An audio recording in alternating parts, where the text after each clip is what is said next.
الحمد لله وكفى والصلاة والسلام على عباده الذين اصطفى خصوصا على أفضلهم وخاتم النبيين محمد الأمين وعلى آله وصحبه أجمعين. أما بعد فقد قال الله تبارك وتعالى كما ورد في سورة البقرة: أعوذ بالله من الشيطان الرجيم بسم الله الرحمن الرحيم. دعوت قرآنی کا جو اولین اور جامع ترین عنوان ہے، اولین بھی ہے، اہم ترین بھی ہے، جامع ترین بھی ہے، وہ ہے عبادت رب.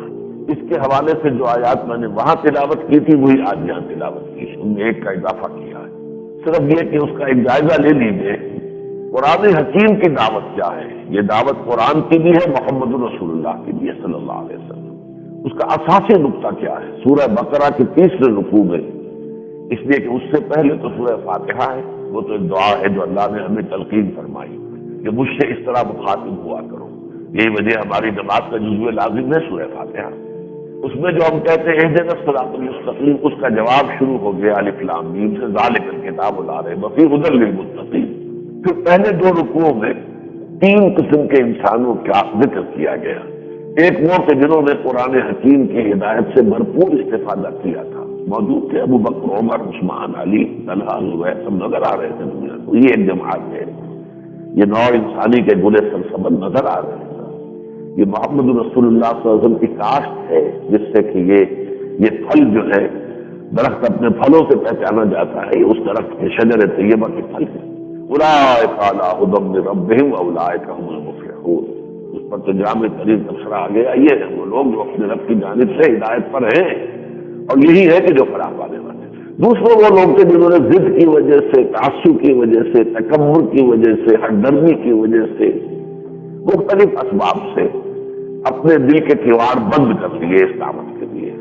ان کے بارے میں فرما دیا گیا: سواء علیہم انذرتہم ام لم تنذرہم لا یؤمنون ختم اللہ علی قلوبہم وعلی سمعہم وعلی ابصارہم غشاوہ.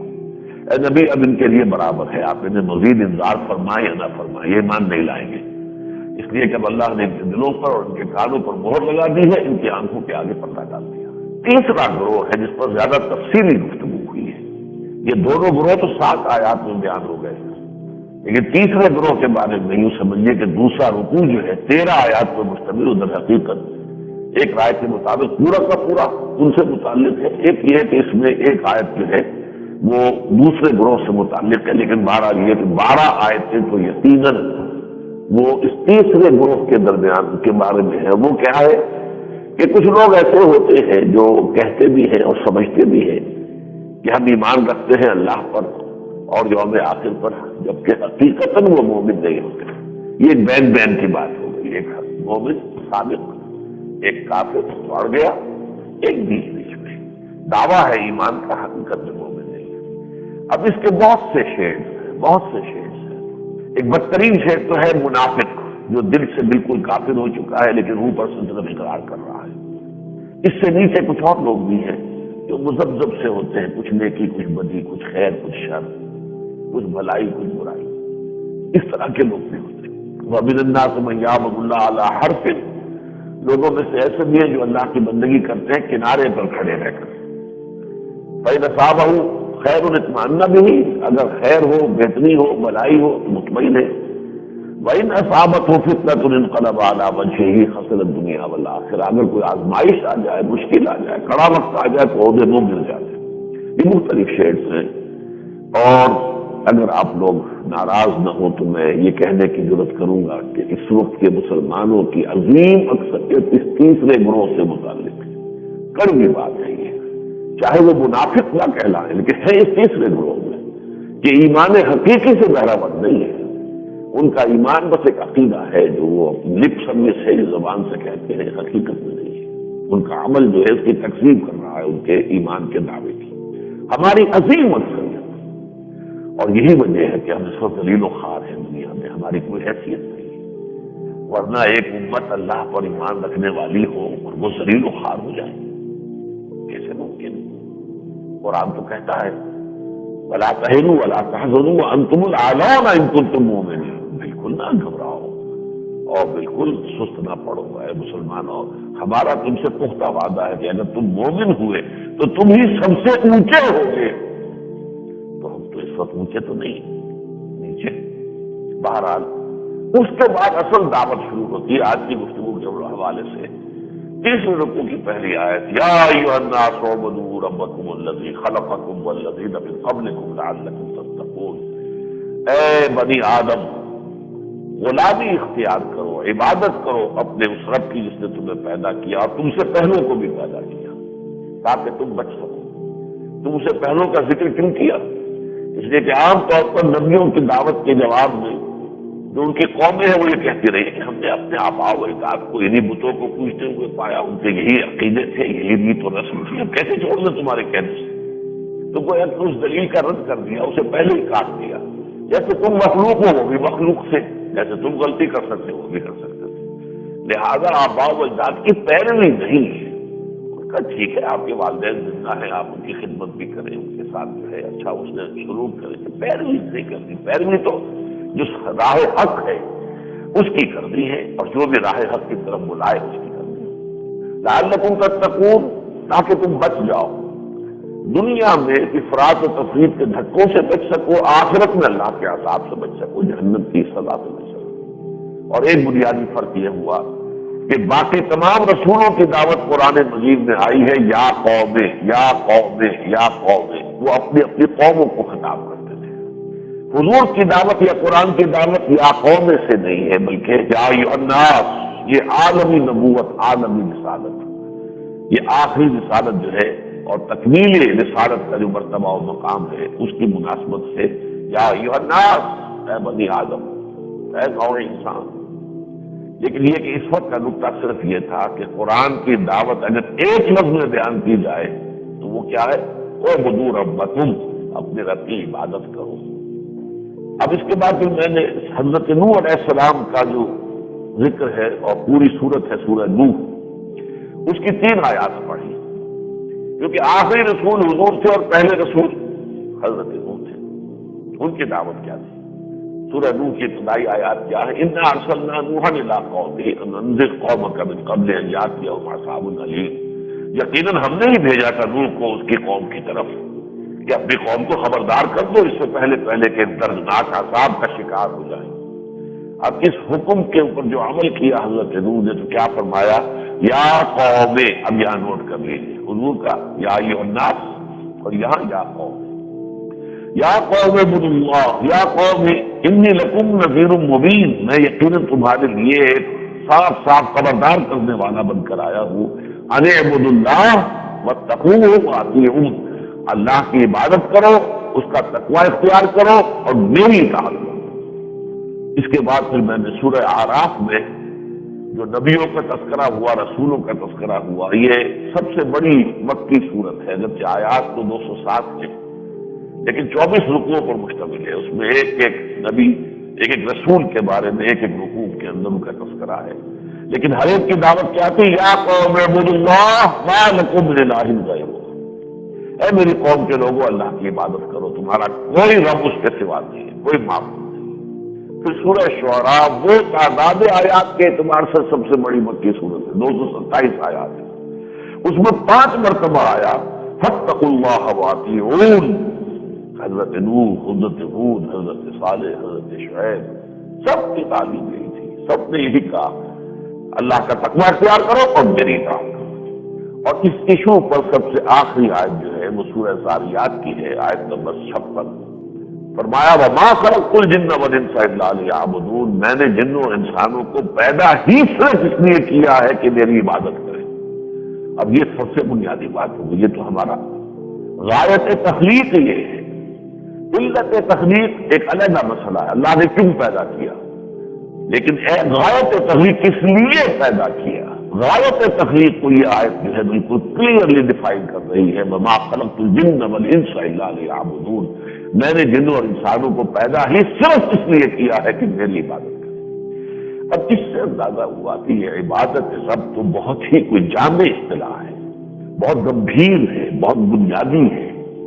لیکن بدقسمتی سے ہمارے ہاں یہ جو ہم زوال سے دوچار ہوئے جو اسلام کا دور عروج آیا، حضور اور صحابہ کرام کی جد و جہد سے اسلام کا غلبہ ہوا اور کامل اسلامی نظام دنیا میں قائم ہوا، پھر رفتہ رفتہ وہ 6 منزلہ عمارت گرنی شروع ہوئی خلافت راشدہ کے بعد، 1 منزل گر گئی، 5 منزلیں تھیں، پھر ایک اور گر گئی، 4 رہ گئی، پھر ایک اور گر گئی، 3 رہ گئی، ہوتے ہوتے تقریباً 1000 برس میں وہ پوری عمارت زمین بوس ہو گئی اور اس کے اوپر قبضہ ہو گیا یورپ کی عیسائی قوتوں کا۔ کہیں انگریز آ کے حکمران ہو گئے، کہیں بلندیزی آ گئے، کہیں پورچوگیز آ گئے، کہیں ہسپانوی آ گئے، کہیں اٹالینز آ گئے، کہیں فرینچ آ گئے، انہوں نے آ کے قبضہ لے لیا۔ تو یہ در حقیقت کیا تھا؟ اس عمارت کے انہدام کی یوں سمجھیے کہ آخری۔ تو اس دور میں ہمارے تصورات جو ہے ان کے اندر بھی کجی آئی ہے، 2 اعتبارات سے بلکہ کہنا چاہیے۔ ایک تو یہ کہ محدودیت پیدا ہوئی ہے اور کجی بھی آئی ہے، یہ 2 الفاظ علیحدہ ہے، بالکل علیحدہ۔ ایک ہمارے کانسیپٹ لمیٹڈ ہو گئے، محدود ہو گئے، جو بہت اس میں وسعت ہونی چاہیے تھی وہ محدود ہو گئے، اور صرف محدود نہیں ہوئے، پرورٹنگ بھی، کج بھی ہو گئے۔ اور اس کا سب سے بڑا مظہر کیا ہے کہ ہم نے عبادت کا تصور اپنے ذہن میں رکھا ہوا ہے، نماز، روزہ، حج، زکوٰۃ یہ عبادات ہے، بس یہ تقاضے ہم نے پورے کر دیے تو گویا کہ اللہ کی بندگی کا، اللہ کی عبادت کا حق ادا ہو گیا۔ ساری بات اس کے بعد کی کوئی اور ضرورت نہیں ہے۔ لہذا آدمی بیٹھا ہوا مطمئن ہے، چاہے انگریز کی حکومت ہے اور انگریز نے جو بھی قوانین فوجداری اور جو بھی سول لاز جو ہے وہ نافذ کیے ہوئے، کچھ ہو رہا ہے، معاملہ چل رہا ہے، ہم نمازیں پڑھ رہے ہیں، روزے رکھ رہے ہیں، ہمیں کوئی فکر نہیں ہے، ہمارا دین تو ٹھیک ہے، ہمارا دین تو ہے ہی در حقیقت عبادت، تو نماز روزہ ہے نا، وہ ہم کر رہے ہیں، انگریز نے ہم پر پابندی تو نہیں لگائی۔ چاہے وہ ہمارے سپاہی تھے کہ جنہوں نے جا کے کعبے پر بھی گولیاں چلائیں، اور جا کر پھر یہ کہ ایلن بی کو جب پہلی جنگ عظیم کے دوران جنرل ایلن بی برٹش اس کو قبضہ دے کر دیا ہے یروشلم کا، تو وہ ہمارے فوجی تھے اس میں شامل۔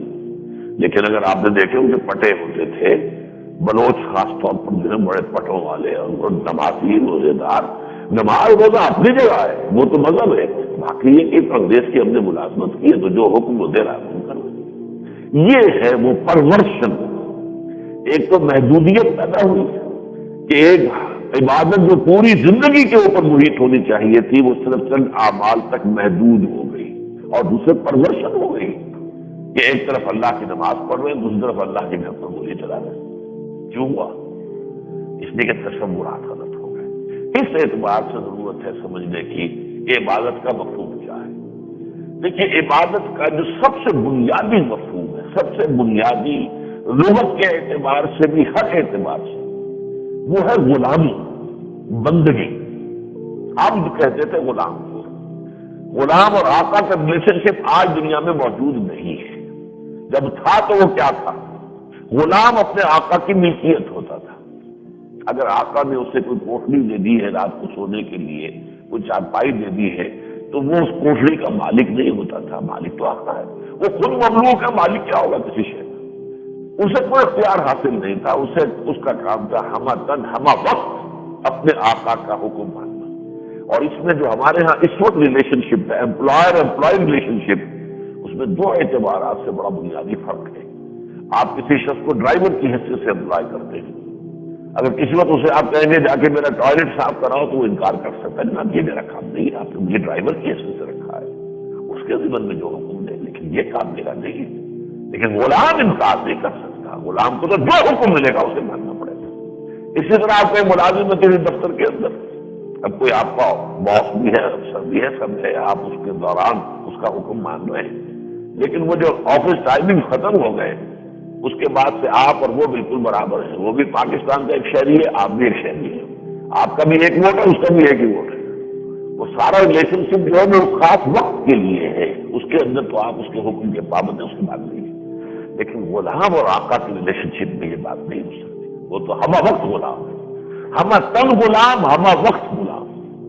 یہ جو ہے لفظ، یہاں سے لفظ عبادت آیا ہے۔ بہت طلب بات یہ ہے، قرآن مجید نے اپنی اصطلاحات کے لیے الفاظ تو چنے ہیں عربی زبان سے ہی، عربی زبان سے اصطلاحات کے لیے الفاظ چن کر پھر ان کو خاص مفہوم کا ایک جامہ پہنایا ہے۔ صلاۃ، اب اس کا عربی کے اندر لغوی اعتبار سے اس کا مفہوم کچھ اور ہے، یہ نماز نہیں ہے، اس کا مفہوم تاپنا بھی ہے، کہیں سے حرارت حاصل کرنا، یہ بھی ہے صلاۃ کا۔ صلاۃ کا کسی کی شے کی طرف بڑھنا بھی ہے، لیکن اب اصطلاح بن گئی تو اس کا مطلب ہے نماز۔ صلو کما رہے تو وہ مصلی، وہ نظام جو محمد رسول اللہ نے قائم کیا نماز کا، اب صلاۃ سے مراد ہوا ہے۔ صوم رک جانا، الامساک کس چیز سے رک جانا، اب اس کی معین شکل ہو گئی، کھانا پینا معین اوقات میں اس سے رک جانا، یہ صوم ہے۔ زکوٰۃ تزکیہ ہے، پاکیزگی ہے، لیکن اب اس کا اصطلاحی مفہوم کیا ہے؟ مال میں سے اگر وہ ایک حد سے آگے بڑھ گیا ہے آپ کے پاس، اس میں سے اللہ کا ایک حق نکال دینا، یہ تزکیہ، یہ زکوٰۃ۔ تو اس اعتبار سے عبد سے عبادت بنا تو اطاعت جو ہے، ہمہ تن ہمہ وقت ہمہ جہد اطاعت، یہ اس کا جزو لازم ہے، اس کا بنیادی تصور ہے۔ اس اعتبار سے دو آیات کا حوالہ میں نے دیا تھا، اس وقت بھی اب پھر دے رہا ہوں۔ قرآن مجید میں جب حضرت موسیٰ حضرت ہارون علیہ السلام فرعون کے دربار میں پیش ہوئے اور انہوں نے اللہ کی دعوت پیش کی، تو فرعون نے بڑے تنزیہ انداز میں کہا وَقَوْمُهُمَا لَنَا عَابِدُونَ۔ یہ جو موسیٰ اور ہارون آج میرے سامنے کھڑے ہو کر مطالبہ کر رہے ہیں کہ میں کسی رب العالمین کو مانوں اور اس کا حکم سمجھتے ہوئے بنی اسرائیل کو یہاں سے جانے کی اجازت دے دوں، یہ ہے قوم، یہ تو ہماری غلام قوم کے فرد ہے، یہ قوم، یہ تو اس قوم کے افراد ہیں بنی اسرائیل کہ جو ہماری غلام ہے۔ قومہما لنا عابدون، جن کی قوم تو ہماری عابد ہے، غلام ہے۔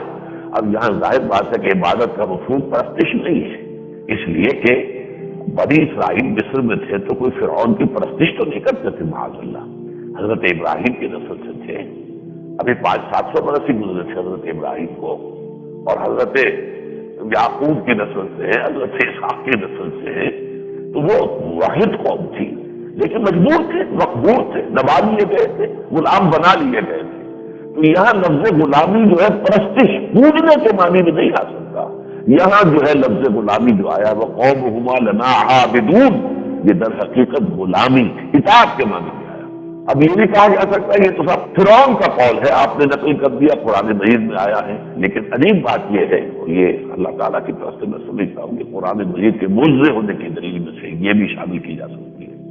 یہی لفظ استعمال کیا حضرت موسیٰ علیہ السلام نے جب فرعون نے ان پر ذاتی طور پر احسان جتلایا، الم نربک فینا ولیدا، اے موسیٰ تم وہی نہیں ہو جو ہمارے محل میں پلے، ہم نے تمہیں پالا پوسا، ہمارے ٹکڑوں پر تم پلے ہو اور آج ہمارے سامنے کھڑے ہو کر بات کر رہے ہو، تمہاری یہ جرم؟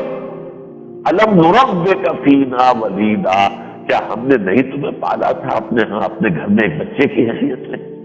حضرت موسیٰ نے اس کا جو جواب دیا ترکی میں ترکی، وَتِلْكَ نِعْمَةٌ تَمُنُّهَا عَلَيَّ أَنْ عَبَّدْتَ بَنِي إِسْرَائِيلَ، تو یہ انعام اور جو مجھ پر تیرا بڑا احسان ہوا اس کا تو ذکر کر رہا ہے، اور یہ بھول گیا میری پوری قوم کو تو نے غلام بنا رکھا تھا۔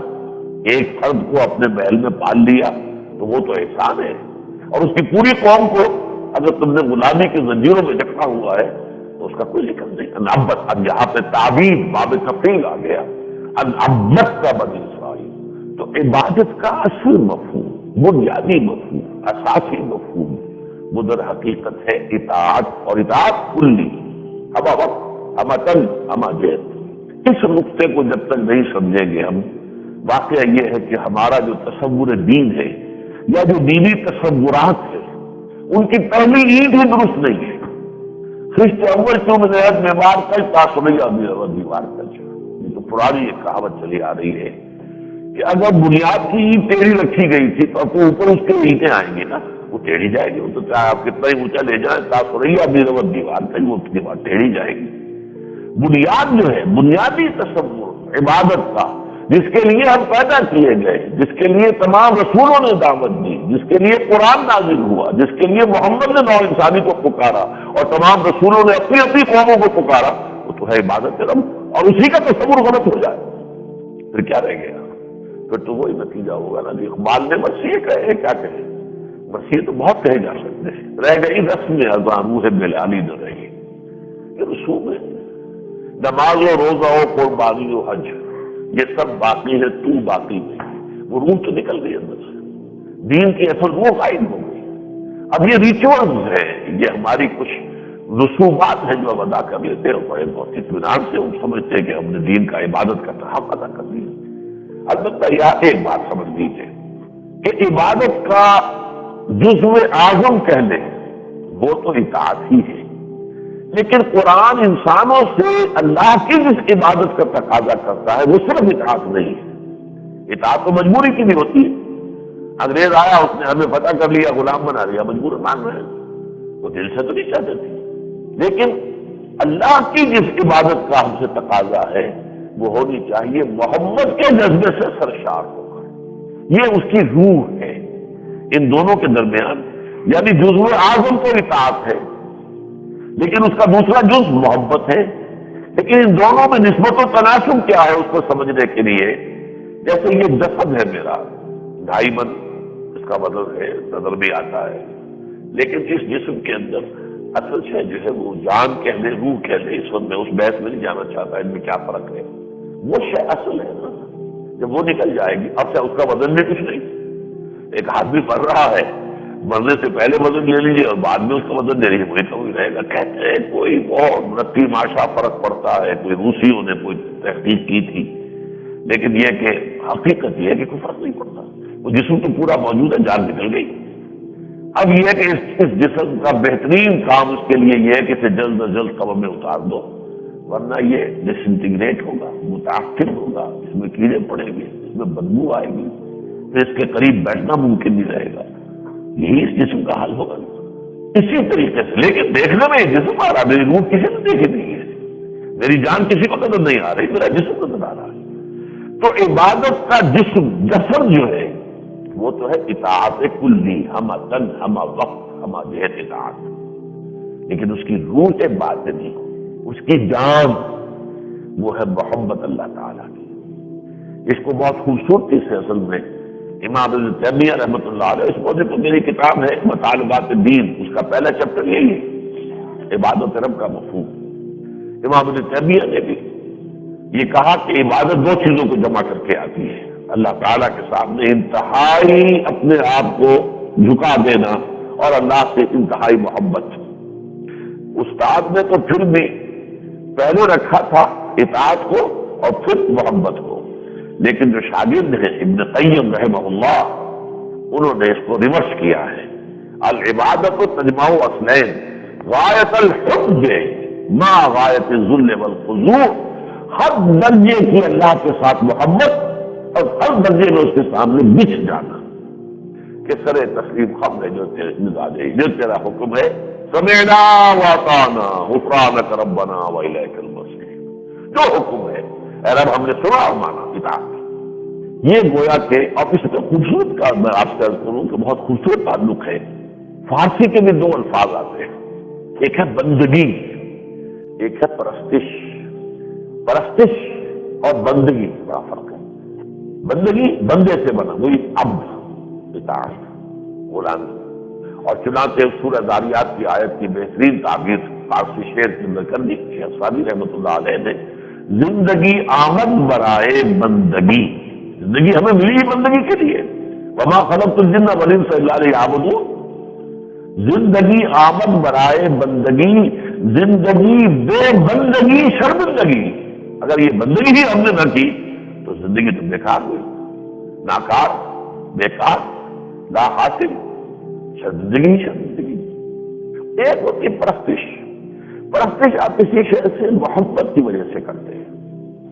دولت کا پرستار، دولت کی محبت ہے، وطن پرست، وطن کی محبت ہے، حسن پرست جو بھی شہوت پرست، پرستش ہوتی ہے محبت سے۔ یہ جو پرستار کہلاتے ہیں، ایکٹرز ہیں، ایکٹریسز ہیں، ان کے پرستار، یہ کیا ہے؟ ان کے ساتھ ایک زندگی لگاؤ ہو جاتا ہے۔ تو پرستش جو ہے اس میں بندگی نہیں آتی، بندگی میں پرستش نہیں آتی، لیکن ان دونوں کو جمع کر دیجیے، بندگی جمع پرستش، تو وہ لفظ عبادت بن جائے گا۔ اطاعت جمع محبت، جسد اطاعت ہے اور اس کی روح باطنی محبت ہے۔ یہ دونوں جب جمع ہو جائیں گے تو العبادت تجمع اصلین، غایت الحب ما غایت الذل والخضوع۔ عبادت 2 چیزوں کو جمع کرنے سے وجود میں آتی ہے، عبادت رب، انتہائی درجے میں اللہ سے محبت اور انتہائی درجے میں اللہ کے سامنے اپنے آپ کو بچھا دینا، ذل اور خضوع، خضع جم جانے والی، خاضعین، ذل بالکل نرم ہو جانا، موم کی طرح جدھر چاہے موڑ دے۔ اس لیے سمجھیے کہ جیسے ایک کہاوت کے طور پہ کہا جاتا ہے کہ مردہ بدست زندہ، مردے کو نہلا رہا ہے کوئی شخص میں ہاتھ اٹھایا اٹھ گیا، پاؤں اٹھایا اٹھ گیا، مردے کی تو کوئی مرضی ہے ہی نہیں۔ تو مردہ بدست زندہ انسان جب تک مشیت عزتی کے سامنے اپنے آپ کو مردہ بدست زندہ نہ بنا دے کہ جو اللہ کا حکم ہے اس کو قبول کرنے کو تیار ہو، اس وقت تک عبادت کا تقاضا جو ہے وہ پورا نہیں ہوتا۔ میں آج اس موضوع کو یہیں تک رکھ رہا ہوں۔ ایک بڑی کمی رہ گئی تھی میرے اتوار کے خطاب میں کہ میں نے اس پر کے بعد اطاعت کی بحث تو پوری کی لیکن محبت کی بحث نہیں کی، تو لیکن اگلے جمعے میں انشاءاللہ تعالیٰ میں یہ اللہ تعالیٰ کی محبت اس کا مفہوم کیا ہے تو پیدا کیسے ہوتی ہے، ورنہ ہو سکتا ہے کہ فرض کیجیے ایک شخص اطاعت پوری کر رہا ہے، محبت ہے نہیں، تو وہ تو پھر بے جان شہر ہو جائے گی، اس کی تو کوئی حیثیت اللہ کی نگاہ میں نہیں ہوگی۔ تو اس حوالے سے اگرچہ ظاہر کے اعتبار سے، حجم کے اعتبار سے اور مرئی یعنی ویزیبل ہونے کے اعتبار سے تو اطاعت کی اہمیت ہے، لیکن اس کی اللہ کے ہاں مقبولیت، اس کی اللہ کے ہاں اس کی پذیرائی اگر ہوگی، اگر وہ مقبول ہوگی تو وہ محبت کی بنیاد پر ہوگی۔ الا لا ایمان لمن لا محبت اللہ، الا لا ایمان لمن لا محبت اللہ۔ حضور نے فرمایا دیکھو جس شخص میں محبت نہیں ہے اس کا کوئی ایمان نہیں۔ لیکن اس محبت کا مفہوم کیا ہے اور اللہ کی یہ محبت کیسے پیدا ہوتی ہے، اس پر انشاءاللہ تعالیٰ اگلے جمعے میں بات ہوگی۔ اب آج میں اس وقت چاہ رہا ہوں کہ کچھ حالات حاضرہ جو ہیں ان پر اب آدھا گھنٹہ ہمارا لگ گیا ہے اور آدھا گھنٹہ اس کام کے لیے میں رکھنا چاہتا ہوں۔ سب سے پہلی بات یہ ہے کہ یونائٹڈ نیشنز کی طرف سے افغانستان پر طالبان کی حکومت پر جو سینکشنز لگ گئے ہیں، ابھی شاید 15 دن رہتے ہیں، ابھی ان کے اوپر عمل درآمد شروع ہونا ہے۔ واقعہ یہ ہے کہ یہ اسلام پر کفر کی ایک بہت بڑی یلغار ہے۔ حضور نے جو فرمایا الکفر ملت الواحدہ، یہ کفر جو ہے ایک ملت واحدہ ہے، ملت واحدہ کی حیثیت سے اس وقت پوری دنیا جو ہے یہ جو ایک پودا ابھر رہا ہے اسلام کا، اگرچہ ابھی وہ کروڈ ہے، ریفائنڈ نہیں ہے، صحیح ہے، اگرچہ اس میں ابھی اصلی تقاضے پورے نہیں ہو رہے ہیں، ہے اسلام ریفائن ہو جائے گا، اصلی تقاضے بھی ہے اسلام۔ یہی وجہ ہے کہ پوری دنیا کفر جمع ہو گئی، بظاہر ایک دوسرے کے دشمن لیکن اس پر جمع ہو گئے، رشیا، امریکہ مل کر۔ اس کو تو گویا کہ ان کے اعتبار سے یہ بات ایسی ہے کہ نف دی ایول ان دی بڈ، ابھی یہ جو کروڑ سا ایک جو ہے یہ شگوفہ جو پھوٹا ہے، جو کلی کھل رہی ہے، کہیں پھول نہ بن جائے، پھول بننے سے پہلے اس کو ختم کر دیا جائے، اسٹرینگولیٹ کر دیا۔ یہ در حقیقت معاملہ ذرا تجزیہ کیجیے نا۔ سوال یہ ہے کہ افغانستان کے خلاف کیا اس کا جرم ہے؟ اس نے کسی اور ملک میں سبورشن کی ہے؟ اپنے حدود سے باہر کہیں کوئی مہم جوئی کی ہے؟ کوئی ثبوت نہیں صاحب، وہ تو ٹیررسٹ کا اڈا بنا ہوا ہے، اڈا اس کا کوئی ثبوت بھی تو دو نا۔ نمبر 2، اسامہ بن لادن تمہارا چہیتا تھا، تمہارا لاڈلا تھا، CIA کا ایجنٹ تھا۔ جب افغانستان میں تم روس کے خلاف مسلمانوں کو جانے دینے پر استعمال کر رہے تھے، اس وقت وہ تمہارا بڑا آنکھوں کا تارا تھا، لاڈلا تھا، پیارا تھا۔ آج اب پھر یہ کیسے طالبان کے اس کے خلاف اگر کوئی مواد ہے تو دو ہمیں ہم مقدمہ چلائیں گے اس پر۔ یہ کام تو ہم نے تو کیا تھا، پکڑ کر ہم نے آدمی دے دیا امریکہ لے جاؤ اور لے جا کے اپنا مقدمہ، کوئی باغیرت قوم تو یہ کام نہیں کر سکتی، ہماری تو بے غیرتی کی انتہا تھی۔ یہ ہماری عدالتیں کائے کے لیے بیٹھی ہوئی ہیں، ہمارا نظام کائے کے لیے؟ میں سمجھتا ہوں انہوں نے نہایت غیرت مندی کا ثبوت دیا ہے، ہمارا مہمان ہے، ہمارا مقصد ہے، ہمارے روس کے خلاف جہاد کے دوران ہمارا ہیرو رہا ہے، ہمارا مددگار رہا ہے، ہم اس کو اٹھا کر تمہارے حوالے کر دیں، ذرا ہمارے سامنے پیش کرو تمہارا شواہد کون سے؟ دنیا میں ٹیررزم ہو رہا ہے ٹھیک ہے، لیکن کیسے ثابت ہو گیا کہ یہ اسامہ کروا رہا ہے؟ اگر ہے تمہارے پاس کوئی اس کے لیے مواد تو پیش کرو۔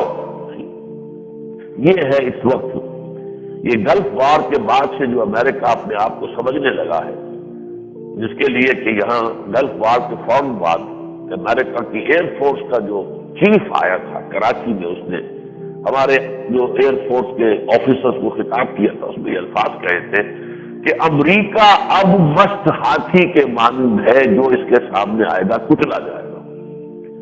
ویسے یہ کہ ہر فرعون رب موسیٰ، یہ تو حالات جو ہے بدلتے دیر نہیں لگتی، یہ چیز جو ہے اور بھی دور فلک ہے ابھی آنے والے، نہ آپ اتنا نہ کرے ہم کو ستانے والے، یہ امریکہ کا غرور جو ہے یہ بھی مٹی میں مل جائے گا۔ فی الحال اس کا حال یہ ہے، یہ تو ڈھونک کی وہ ہے، وہی جو بیچارہ لیلا جو تھا، وہ بھیڑ کا بچہ، اس کے اوپر شیر نے کہا کہ پانی جو ہے تم میرا گدلا، تو اس نے کہا ذرا پانی تو آپ کی طرف سے میری طرف آ رہا، میں کیسے گدلا کر سکتا ہوں؟ وہی وہ تو شیر تھا، کھا گیا۔ اس طریقے سے وہ اپنے آپ کو سمجھ رہا ہے۔ اس حوالے سے سوچنے کی بات یہ ہے کہ اس وقت در حقیقت وہی مرحلہ، یہ جو کروسیڈ شروع ہوا تھا پہلا، یاد ہے کب ہوا تھا؟ In the beginning of the second millennium. یہ عیسائیوں کا اپنا ایک حساب ہے، 1000 سال جب حضرت مسیح کو ہو گئے اور اس کے بعد سیکنڈ ملینیم شروع ہوا ہے، صدیوں سے نہیں ہوتا ان کا معاملہ، ملینیم کی 1000 سال، اس وقت یہ کروسیڈ شروع ہوئے تھے اور ایک طوفان اٹھا تھا پورے یورپ سے، کہاں سے کہاں تک لے کر جو ہے فوجیں آئی تھی، اور واقعہ یہ ہے کہ پورے شام کے اور مصر کے ساحلی علاقے کو تاخت و تاراج کر کے رکھ دیا تھا، اور 88 برس تک یروشلم پر ان کا قبضہ رہا تھا۔ سن 1097 عیسوی سے لے کر 1188 عیسوی تک، 1187 عیسوی تک 88 برس وہ کروسیڈ۔ اب یہ سیکنڈ ملینیم شروع ہوا ہے پچھلے سال، اور اب یہ سیکنڈ کروسیڈ جو ہے بڑے زور شور کے ساتھ آنے والا پوری عیسائی دنیا۔ اور چونکہ افغانستان کے بارے میں انہیں اندیشہ ہے، ویسے بھی یہ شاید آپ کو یاد ہو، اس سے پہلے میں نے کئی دفعہ یہ ایک تمثیل یا تشبیہ دی تھی کہ اگر آپ نقشے میں دیکھیں گے تو جیسے ایک رحل ہوتا ہے، رحل میں قرآن رکھا ہوا ہوتا ہے، تو یہ جو ہمارا پاکستان ہے یہ ایک پٹی ہے، یوں آتی ہے شمال مشرق سے جنوب مغرب کی طرف ترچھی پٹی ہے نقشے میں، ادھر سے شمال مغرب سے جنوب مشرق کی طرف ایران آ رہا ہے، یہ وی بنتی ہے، ادھر سے پاکستان ادھر سے ایران، اس وی کے درمیان اس رحل میں رکھا ہوا جو ہے یہ افغانستان ہے، یہ ہارٹ ہے۔ اقبال نے بات جو کہی تھی بہت دور کی بات کہی تھی، آسیہ یک پیکر آب و گلست، ملت افغان درا پیکر گلست، از کشادے ہو کشادے آسیہ، از فسادے ہو فساد آسیہ۔ ایشیا جو ہے بر اعظم، سب سے بڑا بر اعظم ہے ایشیا، یہ پیکر آب و گل ہے، جیسے میں ہوں، میں آپ میں، ہم مٹی اور پانی کا بنا ہوا مضبوط ایک ہے، اس میں ایک دل ہے، وہی روح یا جان کہہ لیجیے، اس لیے کہ روح کا مسکن جو ہے قلب میں۔ تو آسیہ جو ہے ایشیا پورا بر اعظم، یہ تو ایک مٹی اور پانی کا آب و گل کا پیکر ہے، اس پیکر میں دل کی حیثیت ملت افغان کو حاصل ہے۔ آسیہ یک پیکر آب و گلست، ملت افغان درا پیکر دلست، از فساد ہوں فساد آسیہ، از کشادے ہوں کشاد آسیہ۔ اگر اس میں افغانستان میں فساد ہوگا تو پورے ایشیا میں فساد ہوگا، اور اگر افغانستان کے اندر جو ہے بہتری آ گئی تو پورے ایشیا کے لیے بہتری کے دروازے کھل جائیں گے۔ انہیں خوب اندازہ ہے، ادھر ایران ہے، ٹھیک ہے، مسلک کا فرق ہے شیعہ سنی کا، اور اس کی وجہ سے تلخیاں ہیں افغانستان کے اور ایران کے مابین۔ ادھر پاکستان ہے، اگرچہ یہاں ابھی جہاں تک کہ تنفیذ قوانین کا معاملہ ہے ہم بہت پیچھے ہیں، لیکن یہ کہ دستوری سطح پر تو واحد ملک پاکستان ہے جس میں کہ اسلام کے تقاضے پورے کیے گئے۔ قرارداد مقاصد کا کوئی بدل پوری دنیا کے کسی مسلمان ملک میں موجود نہیں ہے، جہاں یہ کلیئرلی کہہ دیا جائے کہ حاکمیت اللہ کی، سروری زیبا فقط اس ذات بے ہمتا کو ہے، حکمراں ہے وہی، باقی مطالعے آگے دفعہ ہمارے دستور میں آ چکی ہے، no legislation can be done dependent on the Quran and the Sunnah, چاہے عمل نہیں، بے عمل ہے، لیکن دستوری اور قانونی طور پر جو ہے بہترین تقاضے پورے ہو گئے، صرف چور دروازے رکھ لیے گئے کہ ان کے اوپر عمل کرنا ضروری نہ ہو. وہ ایک علیحدہ موضوع ہے جس پر کہ میں نے بہت مرتبہ یہاں پر نشاندہی کی ہے، جس کی بنا پر میں کہتا ہوں کہ پاکستان کا دستور جو ہے وہ منافقت کا پلندہ ہے. پورا اسلام موجود ہے اس میں، اس لیے منافق قانون میں پورا مسلمان ہوتا ہے. عبداللہ ابن ابی کی بھی حضور نے نماز جنازہ پڑھائی ہے، رئیس المنافقین کی، قانونوں میں پورا مسلمان، حقیقت بدترین کافر. وہی حال ہمارے پاکستان کے دستور کا. بہرحال لیکن یہ کہ یہ پوٹینشلی چونکہ یہاں کے لوگوں میں، اور یہ جو ہمارا جو ایک پس منظر ہے وہ بہت خوفناک ہے ان کے لیے. اس پس منظر میں مجدد الفسانی ہیں، شاہ ولی اللہ ہیں، سید احمد بریلوی ہیں، شیخ الہند ہیں جنہیں گرفتار کر کے انگریز نے رکھا تھا مالٹا میں، ہندوستان کی کسی جیل میں نہیں رکھا. اور پھر علامہ اقبال ہے، مولانا مودودی ہے، مولانا الیاس ہے. تحریکیں چلی ہیں یہاں، حزب اللہ بنی تھی، جماعت اسلامی بنی، تبلیغی جماعت بنی، تنظیم اسلامی ہے. یہ ساری چیزیں ان کو معلوم ہے، انہیں معلوم ہے اچھی طریقے سے کہ یہاں جو ہے مواد جو ہے اتنا موجود ہے کہ کسی وقت ایک ٹرن کی ضرورت ہوگی. اگر ہماری دینی جماعتیں ایک دفعہ یہ بات طے کر لیں کہ ہم پاور پالیٹکس سے ودرا اور ہمارا تقاضا مطالبہ ہے کہ یہاں پہ اسلامی قوانین نافذ کرو، میں کہتا ہوں چند دن لگیں گے اور یہاں پوری جو ہے تنفیذ ہو جائے گی. اس لیے گاڑی تو تیار ہو چکی. جو ہمارا سفید ہاتھی جو ہے کاؤنسل آف اسلامک آئیڈیالوجی، اس پر کروڑوں روپیہ خرچ ہوا ہے، انہوں نے کام بہت کیا ہے، اس کی سفارشات موجود ہیں. اب تو لیجسلیشن ہی کرنی ہے نا، باقی ساری ایکسرسائز تو ہوئی نہیں ہے. پورا نظام جو معاشی ہے جو دیا ہوا ہے اسے صرف نافذ کرنا ہے. تو یہ تو معاملہ یہ کہ اتنا کام ہو چکا ہے علمی اعتبار سے اور دستوری اور قانونی سطح پر کہ اس کے بعد تو بس ایک دفعہ ذرا یہاں کے لوگوں کو. اسی لیے میں نے جو مولانا محمد اکرم آواز صاحب کی جو بھی موو ہے اس کی تائید کی اپنے خطاب عید میں بھی اور خطبہ جمعہ میں بھی. بعض لوگوں نے کہا بھی کہ یہ کیا کیا انہوں نے اتنی زیادہ تعریف کر دی. میں تعریف کسی شخص کی نہیں کر رہا، میں تعریف کسی جماعت کی نہیں کر رہا، میں تعریف کر رہا ہوں کہ یہ اقدام صحیح رخ پر ہے. یہ کاش کے بقیہ دینی جماعتوں کی بھی سمجھ میں یہ بات آتا ہے، اقدام یہی ہے. اب اقدام میں طریقہ بھی صحیح نہیں کیا ہے، ٹھیک ہے وہ اپنی جگہ پر، لیکن رخ صحیح ہے. اگر جماعتیں جو ہیں دینی جماعتیں سب کی سب اس رخ کو اختیار کر لیں تو یہاں تنفیذ اسلام چند دنوں کی بات ہے. اس لیے کہ سارا گراؤنڈ ورک مکمل ہو چکا ہے اور یہ انہیں معلوم ہے. جیسے آپ کو معلوم ہے نا کسی مکان میں الیکٹریفیکیشن جب ہوتی ہے تو سارا جو ہے اس کا تار وار لگ گئے ہیں، سوئچ لگے ہوئے ہیں، سب کچھ ہے. اب تو صرف کنیکشن ہی دینا ہے نا، مین لائن کے ساتھ کنیکشن ہوگا، پورا کا پورا جو ہے وائرنگ تو ہو چکی، انسٹالیشن ہو چکی، ہر شے موجود ہے، بلب لگے ہوئے، وہ تو ایک کنیکشن لگانے کی دیر ہے، باقی سارا انفراسٹرکچر تو مکمل ہو چکا ہے. ان حالات میں افغانستان جو کہ ہارٹ ہے، جو یوں سمجھیے مصحف کی طرح اس ریل میں رکھا ہوا ہے جس کا کہ ایک سائڈ جو ہے وہ پاکستان ہے، دوسرا سائڈ ایران ہے، تو یہ انتہائی خوفناک ہے ان کے لیے کہ یہ نظام اگر کہیں آ گیا. جو اقبال نے کہا تھا ابلیس کی زبان سے، عصر حاضر کے تقاضاؤں سے ہے لیکن یہ خوف ہو نہ جائے آشکارا شرع پیغمبر کہیں. اگر یہ شرع پیغمبر، یہ دین محمدی ایک دفعہ دنیا کے سامنے آ گیا تو ابلیسیت کے لیے تو جگہ نہیں رہے گی. اور یہ بات ہے کہ معجزے کے درجے میں میں سمجھتا ہوں کہ ڈاکٹر جاوید اقبال صاحب جیسا آزاد خیال اور سیکولر ذہن کا آدمی اور افغانستان کا ایگزٹ کر کے آیا ہے تو اس نے کیا کہا تھا؟ اس وقت جو حالات میں دیکھ کر آیا ہوں افغانستان میں، اگر چند اور مسلمان ملکوں میں بھی وہ حالات ہو جائے تو پوری دنیا مسلمان ہو جائے گی. یہ مشاہدہ کسی ان پڑھ مولوی کا نہیں ہے، کسی اجڑ گوار کا نہیں ہے، آپ کا ٹاپ کا دانشور ہے. ان کے نظریات سے مجھے اختلاف رہا ہے، وہ اختلاف میں بیان کرتا رہا ہوں، لیکن اس میں تو کوئی شک نہیں دانشور ہے. اقبال کا بیٹا ہونے کی مناسبت سے بھی ان کی پذیرائی ہے، لیکن یہ کہ خود اپنی حیثیت میں بھی ان کا ایک مقام ہے اور فکر ہے، سوچ وچار ہے. فلسفے میں پی ایچ ڈی کی ہوئی ہے. ابھی وہ اسلامی ریاست پر ان کی کتاب چھپی ہے، بہت قیمتی ہے، بہت عمدہ. اختلاف اپنی جگہ پر ہے کہ بعض پہلوؤں سے اس میں اختلاف میں کرتا ہوں، لیکن یہ کہ اپنی جگہ اس کی علمی حیثیت بڑی اونچی ہے. ابھی وہ تکمیل میں لگے ہوئے تھے، یہ معلوم ہوا کہ وہ کہیں غسل خانے میں گر گئے ہیں اور پولے کی ہڈی ٹوٹ گئی ہے. اسپتال میں اللہ تعالیٰ عطا فرمائے.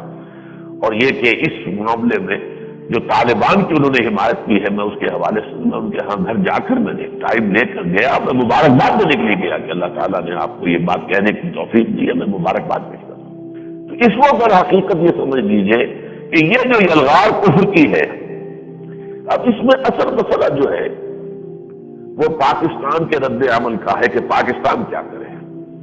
میں پچھلے جمعے میں بھی کہہ چکا ہوں، پاکستان کے لیے بھی یہ سخت ترین امتحان ہے۔ پاکستان نے طالبان کی حکومت کو تسلیم کیا، تاحال سپورٹ بھی کیا، اب یہ دو راہ ہے، آیا کفر کا ساتھ دے یا اسلام کا ساتھ دے اور طالبان کا ساتھ دے۔ بہت بڑا امتحان ہے، اور اس میں بدقسمتی سے جو بیان آیا ہے وزیر خارجہ صاحب کا، جس کو کہا جاتا ہے ایمبیویلنٹ، دونوں طرف کی کچھ بات کر رہے ہیں گول مول۔ نیشنل سیکورٹی کونسل کے اجلاس کے بعد انہوں نے جو اس ایشو پر کہا ہے وہ میں آپ کو پڑھ کر سنا رہا ہوں، یہ ڈان ہے آج ہی کا۔ In his interview, Foreign Minister Abdul Sattar said, with regard to Afghanistan, the NSC, National Security Council, reiterated solidarity with the people of Afghanistan. Afghanistan کے عوام کے ساتھ ہماری یکجہتی اور ہمارا اتحاد جو ہے اس کو تو ہم دوبارہ سٹریس کر رہے ہیں، and look forward to cooperation and measures that we hope will result in constructive and favorable developments. اور ہم یہ امید رکھتے ہیں کہ آئندہ ایسے اقدامات ہوں گے کہ جس سے مثبت نتائج جو ہے وہ پیدا ہو جائیں۔ لیکن دوسری طرف Pakistan has an obligation to implement the UN Security Council 133 resolution. Pakistan پابند ہے اس کا کہ یونائٹڈ نیشنز کا ریزولوشن نمبر 133 جو ہے اس کو امپلیمنٹ کرے۔ And the government of Pakistan will take appropriate steps with compliance with the resolution. اور گورنمنٹ آف پاکستان جو ہے اس ریزولوشن کی پابندی اور اس کی تنفیذ کے ضمن میں مناسب اقدامات کرے گی۔ Adding that, we are hopeful that our relations with the United States will be further strengthened. ہم امیدوار ہیں کہ امریکہ کے ساتھ ہمارے تعلقات اور بہتر ہو جائیں گے as a result of the contacts and cooperation that we seek to develop with the new American administration. اب بش کی حکومت آ رہی ہے تو ہم کیونکہ اس کے ساتھ توقع رکھتے ہیں کہ ہمارے ساتھ بہتر تعلقات۔ اب سوال یہ کہ کدھر کی بات کر رہے ہیں، اور بہت خطرناک بات یہ ہے کہ ماسس جو ہے عوام کے ساتھ ہماری ہمدردی رہے گی۔ اس مغربی دنیا جو بدماش دنیا ہے وہ بھی یہی کہتی ہے ہم افغان عوام کے ساتھ ہیں، یہ حکومت غلط ہے۔ ہم افغان عوام کی تو مدد کرنے کو تیار ہیں، لیکن یہ حکومت غلط ہے، یہ حکومت اسلام لا رہی ہے یہاں۔ اصل مسئلہ اس کا ہے، اور آپ کے وزیر خارجہ صاحب بھی حکومت کی بات اب نہیں کر رہے، عوام کی بات۔ لیکن یہ کہ اگر میں اس میں عرض کر دوں، اب جو رہا ہے پاکستان کے لیے یہ، اگر اس میں جیسے کہ عبدالستار نے کہا ہے بالفعل اگر اس پر اقدام ہوا تو پاکستان کے اندر دینی جماعتوں کی طرف سے ایک شدید رد عمل سامنے آئے گا، اور یہ رد عمل بعض علاقوں میں بہت شدید ہوگا، جہاں تک کہ ایکسپلوژن ہو سکتا ہے کہ پاکستان کے ٹکڑے ہو جائیں اسی ایشو کے اوپر۔ پختون بیلٹ جو ہے NWFP اور بلوچستان کا شمالی علاقہ، یہ لامحالہ کٹ کر افغانستان کے ساتھ جڑ جائیں گے۔ یہ میں بہت پہلے سے کہہ رہا ہوں، یہ آج کی نئی بات میں نے نہیں کہی ہے، جو یہاں کے مستقل نمازی انہیں معلوم ہے۔ اس لیے کہ ظاہر بات ہے کہ ان کے ایتھنک ریلیشن ہے، نسلی ہے، لسانی ہے، پھر دینی اور ان کا کلچر، ان کی ثقافت ایک ہے، بڑی فورسفل یہ جو ہے یہ عوامل ہے۔ لہذا یہ بہت بڑی ہماری بدقسمتی، بڑی حماقت، بہت بڑی غلطی پاکستان کے اعتبار سے، اس کے مستقبل کے اعتبار سے، ویسے بھی غیرت دین کے منافی، حمیت دین کے منافی یہ طرز عمل اگر ہوا تو اس کا بہت شدید رد عمل عوام کے اندر انشاءاللہ ہوگا۔ چنانچہ اس ضمن میں مولانا سمیع الحق صاحب نے ایک کانفرنس بلائی ہے، یہ 10 جنوری کو اکوڑا کٹک میں کانفرنس ہے، مجھے بھی طلب کیا، میں حاضر ہوں گا انشاءاللہ وہاں ضرور، اور وہاں دینی جماعتوں کا ایک اجتماع ہو رہا ہے۔ اکوڑا کٹک جو ہے اس اعتبار سے بڑا مرکزی مقام ہے کہ یہاں کے فارغ التحصیل طلباء جو ہے بنیادی طور پر جو طالبان کا جو نیوکلیس ہے، زیادہ بڑا حصہ جو ہے وہ یہاں کے ہیں، یا پھر کچھ جو ہے وہ منوری ٹاؤن کے لوگ ہیں کراچی کے، لیکن اکوڑا کٹک میں قریب ہے افغانستان سے، تو لہٰذا زیادہ جو ہے یہ مشرقی علاقہ جو پشتون علاقہ ہے، خاص طور پر یہاں سے جو لوگ آتے تھے اکوڑا کھٹک کے اسی دارالعلوم حقانیہ میں تعلیم کے لیے، اور ویسے بھی انٹرنیشنل پریس میں دارالعلوم حقانیہ میں بھی امریکہ میں تھا تو وہاں بھی اس پر فیچرز چھپ رہے تھے کہ یہ مجاہد پیدا کرنے کا اڈا دارالعلوم حقانیہ جو ہے۔ تو اس حوالے سے وہاں یہ اجتماع ہو رہا ہے، تو میں بھی انشاءاللہ جاؤں گا۔ بہرحال اللہ تعالیٰ ہمیں کوئی صحیح راہ اختیار کرنے کا جو ہے اس کی توفیق دے، اور حکومت پاکستان کو بھی یہ ان دونوں چیزوں کے مابین، اصل میں دیکھیے باطل کا تو یہ ہے معاملہ ایسا، یہ دو دھاری تلوار اس سے چلا دی ہے، ادھر ہو تب بھی اس کا فائدہ، ادھر ہو تب بھی اس کا فائدہ۔ اگر پاکستان اندرونی خلفشار سے دو چار ہو جائے تب بھی ٹھیک ہے، پاکستان کی بھی جو فنڈامنٹلزم ہے اس کی جان نکل جائے گی۔ پاکستان بھی تو آخر ہمارے لیے خامخواہ کا درد سری ہے، یہاں کے فنڈامنٹلسٹ جو ہیں وہ بھی تو ہمارے لیے ایک چیلنج ہے۔ اور اگر یہ کہ دینی اور دینی حمیت و غیرت کا جنازہ ہمارا نکل جائے تب بھی اور کیا چاہیے ہوگا۔ تو ان کے لیے تو جسے کہتے ہیں سٹ بھی اپنی پٹ بھی اپنی، لیکن سب سے زیادہ مشکل معاملہ جو ہے یہ در حقیقت اب پاکستان کی حکومت کے لیے ہے۔ یا تو اپنے تھوکے ہوئے چاٹے، کیوں طالبان کو تسلیم کیا تھا، کیوں ان کو اب تک سپورٹ دیے رکھی ہے، گویا کہ اس کا تو طرز عمل کا مطلب یہ ہوگا کہ ہم اب اسے غلط سمجھ رہے ہیں، اس کی قدر نہیں کر رہے۔ یہ تو بات صحیح نہیں ہے۔ مجھے نہیں معلوم کہ سعودی عرب کا ریئیکشن کیا ہوگا، ویسے بھی وہاں سے بھی اچھی خبریں اب آ رہی ہیں۔ معلوم ایسا ہو رہا ہے کہ اب وہاں کی پالیسیز کے اوپر جو ولی عہد ہیں عبداللہ ابن عبدالعزیز، ان کی رائے زیادہ غالب آتی جا رہی ہے۔ اس حوالے سے مجھے امید ہے کہ اس مسئلے میں بھی وہ کوئی نہ کوئی موقف اختیار کریں گے، واللہ اعلم میرے علم میں ابھی تک نہیں ہے۔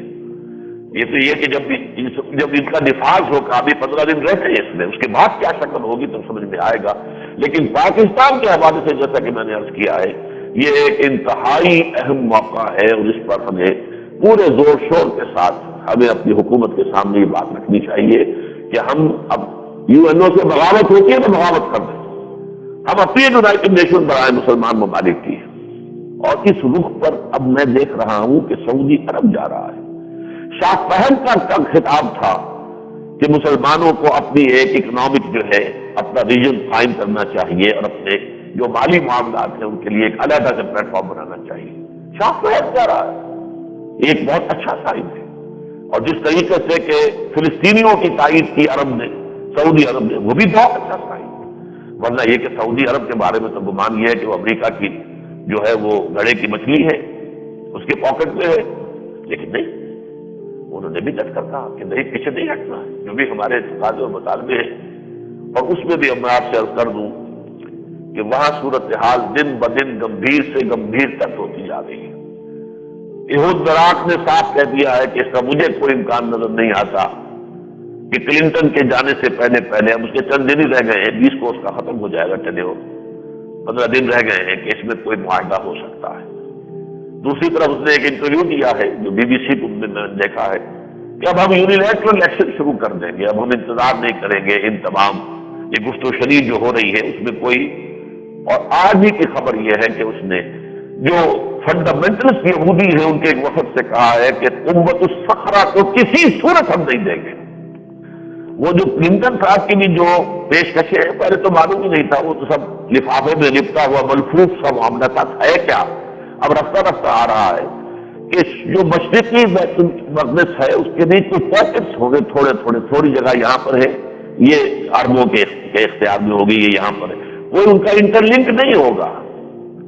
اور جو وہ ریاست بنانا چاہتے ہیں فلسطینی ریاست، اس کے بھی چاروں طرف اور اس کے درمیان میں سے بھی اسرائیل کے لیے اپروچز ہوں گی، اور کسی بھی دوسرے ملک کے ساتھ اس کی سرحد نہیں ہوگی۔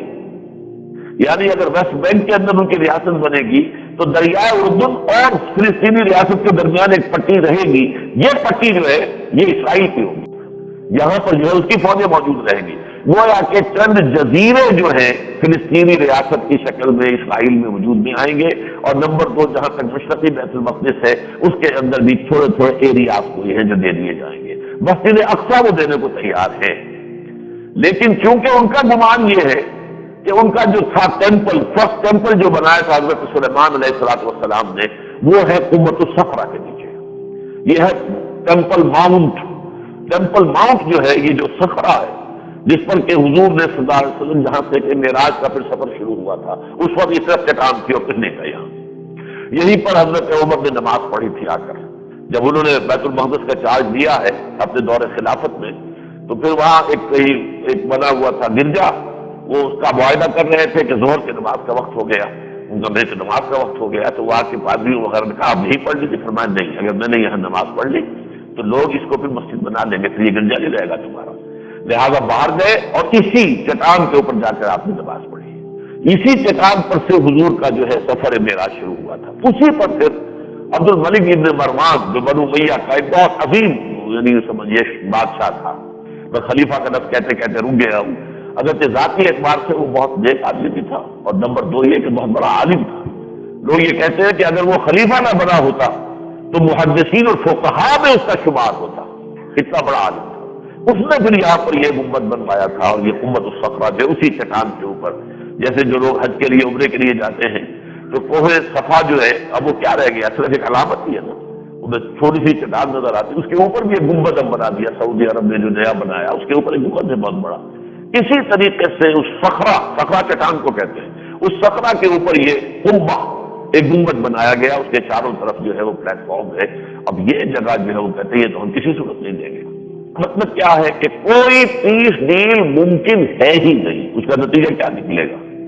بلکہ انفیکٹ جو رسالہ میں نے کئی دفعہ ذکر کیا، انگلستان سے نکلتا ہے، لندن سے، اس نے اس پر عنوان جمایا تھا نیگوشیٹنگ دی ان نیگوشیبل، کسی ایسے معاملے میں نیگوشیٹ کرنا جس میں نیگوشیشن ممکن ہی نہیں، کیا کریں گے، کیسے ممکن ہے؟ مسجد اقصیٰ کو مسلمان دے دے گا، قمۃ الصخرہ کو مسلمان دے دے گا؟ اچھا کیا یہودی ان سے بغیر مطمئن ہو جائے گا؟ ان کی 1000 برس کی جد و جہد کے بعد وہ دوبارہ یہاں پر آئے ہیں، اب ان کا قبضہ ہے، ان کی حکومت ہے، ان کے پاس 200 کے قریب تو ایٹم بم جو ہے وہ رکھے ہوئے ہیں، کائے کے لیے بنائے انہوں نے؟ کیا وہ اپنا کعبہ تعمیر نہیں کریں گے؟ یہ تو یوں سمجھیے کہ ایک ایسا امپاس ہے جس سے نکلنے کا کوئی راستہ ہے ہی نہیں، اور یہیں پر پھر وہ المرحمۃ العظمیٰ ہونا ہے۔ اور جیسے اس وقت افغانستان کے خلاف پوری عیسائی دنیا جمع ہو گئی ہے، بلکہ اس کے خلاف تو مسلمان بھی شامل ہیں، یونائٹڈ نیشن کے اندر جو بھی ہے سب نے ہی گویا کہ اب اس کو تسلیم کر لیا۔ اگر یونائٹڈ نیشن کے اس فیصلے کی تنفیذ ہو گئی تو تمام ممبروں کی طرف سے ہو جائے گی نا۔ لیکن یہ کہ اس کے بعد جو کچھ فلسطین میں ہونا ہے تو حدیث میں آیا ہے کہ 80 علم لے کر عیسائی مسلمانوں پر حملہ آور ہوں گے، 80 جھنڈے ہوں گے، اور ہر جھنڈے کے نیچے 12 لاکھ کی فوج ہوگی، 12,000 یعنی 10 لاکھ کے قریب یہ فوج جو ہے 9,60,000 کے قریب کی یہ رفری ہوگی کہ جو عربوں کے خلاف آئے گی، اور اس کے آثار اب بالکل نظر آ رہے ہیں۔ بہرحال ہمارے لیے تو یہی ہے، اگرچہ عربوں کے لیے اس میں کوئی شک نہیں، حدیث میں بھی اشارے ہیں، ان کے لیے بہت بڑی تباہی لائے گی یہ جنگ جو آنے والی ہے، لیکن بہرحال پھر اسی کے بٹن سے ایک نئی صبح جو ہے وہ بھی نمودار ہوگی۔ اگر عثمانیوں پر کوہ غم ٹوٹا تو کیا غم ہے کہ خون 100,000 انجم سے ہوتی ہے سحر پیدا، اس کے بعد حضرت عیسیٰ کا نزول ہے اور حضرت مہدی کا ظہور ہے، اور اس کے بعد جو ہے پوری دنیا میں اسلام کا جھنڈا لہرائے گا۔ لیکن اس سے پہلے یہ ایک بہت برا وقت عالم عرب پر آ رہا ہے، اور کچھ نہیں کہہ سکتا میں کہ ہمارا معاملہ بھی، جسے میں نے ہمیشہ کہا ہے کہ پاکستان کی قسمت جو ہے، the fate of Pakistan is hanging in a balance, ادھر یا ادھر، ہو سکتا ہے کہ عذاب کا کوئی بہت بڑا کوڑا ہم پر بھی آ پڑے، اور ہو سکتا ہے اللہ ہمیں توفیق دے دے اور حالات کے اندر کوئی ڈرامائی اور معجزانہ قسم کی تبدیلی آ جائے، اللہ تعالیٰ کے فضل و کرم سے اس کا بھی امکان ہے۔